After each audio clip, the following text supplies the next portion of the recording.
در جامعات دهاتی به نام رودکی ناحیه وسطی تحت عنوان اویلای سالم جامعه سالم همایش فرهنگی دایر گردید. چورابینی مذکور با اقدام شعبه کار با زنان و اویلا مقامات اجرایی حکومت دولتی ناحیه گذرانده شد. مسئله هایی که مورد بررسی قرار گرفتن پایداری اویلا و پیشگیری پشتکاری اویلاها، معرفت اویلاداری، بلند برداشتن مسئولیت پدر و مادران در تعلیم و تربیت فرزند، آماده کردن فرزندان به حیات مستقلانه عبارت بودند.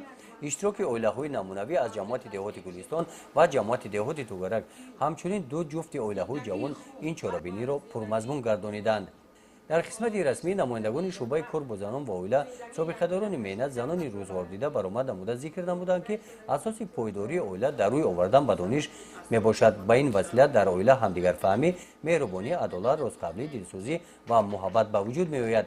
سپس اویلاهای نمونوی از دوره حیات گذرانده خود مثال‌ها آورده برای مستحکمی اویلا با اویلاهای جوان مصلحت‌ها دادند. در این چورابینی برای سهم ارزنده گذاشتنشان در تربیت فرزندان و اشتراک در کارهای جمعیتی با اویلاهای نمونوی از نام مقامات اجرایی حکومت دولتی ناحیه وسطی تحفه‌های خودروی سپرده شدند.